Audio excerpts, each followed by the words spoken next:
As the Sri Lankan fielders trooped into the Ferozshah Kotla ground with India skipper Virat Kohli and R. Ashwin after lunch, the sun had all but disappeared and several visiting team members were wearing masks. In Delhi, play stopped after Sri Lanka pace bowler Lahiro Gamage doubled up in discomfort after sending down a delivery. Lahiro Gamage's gingerly movements denote that he seems sick. He's down on his hunches, even as the physio is seen rushing out quickly. And hence the protection perhaps. Strangely though, some players aren't covering their mouths and noses and are seen having the mask hanging on their necks. The play was halted pretty much for over 15 minutes as the on-field umpires Nigel Leong and Wilson were in a discussion. Even match referee David Boone was on the phone discussing the situation with the on-field umpires. The Sri Lankan team stood in a huddle as the umpires had a brief chat with Virat Kohli and Dinesh Chandimal.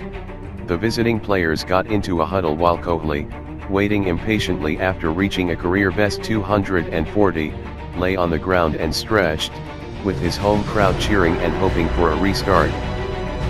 Finally, the umpires decided on continuing with the match as Lankan cricketers kept their masks on. Though Gamage resumed and dismissed Ashwin off the very first ball, he walked off the field after a while. The break in play also affected Kohli's concentration as he was out for 243, dashing hopes that the India skipper would go on to get his maiden test triple century. Lakmal walked off the field after bowling the fifth ball. The umpires once again got together, chatting with Chandimal, and Sri Lanka manager Asanka Gurusinha also joined in. With almost all Lankan players wearing masks, play was again halted for around 5 minutes.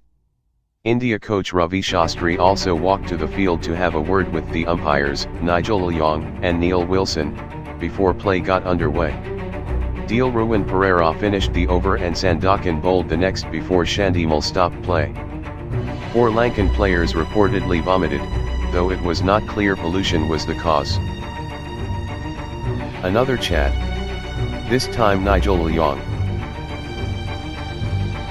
Kohli might be fed up of all these stuff. Kohli declared the innings to salvage the situation. Then the Sri Lankan players' faces were filled with weird smiles. Dickwella and Sandakan were the most happy of all the players. Finally Sri Lankans made it after too much of delay.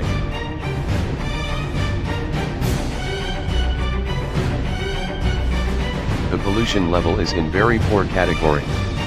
This is normal during this time of the year, said MP George, in charge of the Air Quality Laboratory at the Delhi Pollution Control Committee. Levels of dust fluctuated according to weather conditions. But I am not sure whether it is advisable to play in the open wearing masks, he said. The PM10 level was around 3.8 times and PM2.5 3.7 times above what is considered safe. Pata said Lakmal was continuously vomiting in the changing room, where the team doctors and the match referee had gathered to assess the situation. I think it's the first time that everybody has come across that situation, he added. If 20,000 people in the stands did not have problem and the Indian team did not face any issue, I wonder why Sri Lankan team made a big fuss. I will need to talk to the secretary and ask him to write to the Sri Lanka Cricket News Agency PTI quoted BCCI acting president CK Khanna as saying.